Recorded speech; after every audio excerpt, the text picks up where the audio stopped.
Hi, welcome to our Pop Piano Technology course. Today, we will learn about borrowed chord.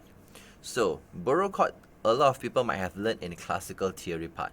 So, what is borrowed chord? Which means a C major scales, you can borrow the notes from a C minor scales. So, C minor is a relative key of E flat major. So, you just from minor go up 3 steps. If you still remember, you can refer back to our course that we have teach minor scales. So, C minor is a E flat major.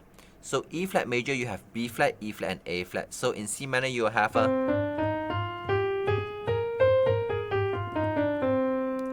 So in C minor you have B flat, E flat and A flat. In C major you have no sharps and flat. In C major chord, when you play 1 and a 6 and then maybe you play the chord 4 and a 5. 1 and a 6, 4 and then 5. So on the chord 5, if we borrow from a C minor, you have a G minor chord.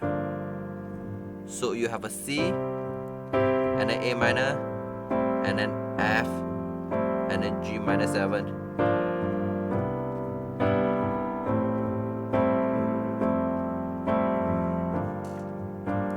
So if you change the second A minor to an A flat major, because you can borrow from a E flat major, a C minor, you have B flat, E flat and A flat. So you change to the A flat major, you have this kind of sound.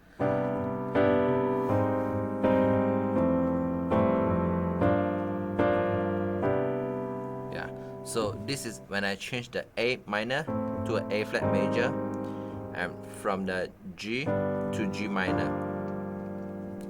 Same goes, you can change the F to an F minor as well. So you have the whole sounds.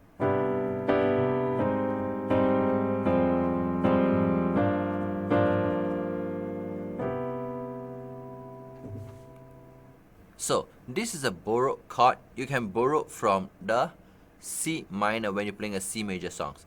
Of course, you can say the first and the third chord you remain as C major, and then the second and fourth chord you borrow from a C minor.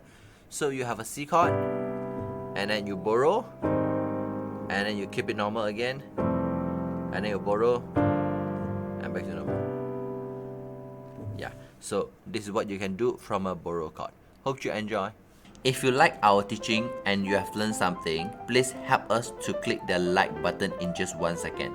If you want to learn more, leave a message, tell us what you would like to learn. Remember to subscribe our channel and you won't miss the future lesson. See you in the next lesson.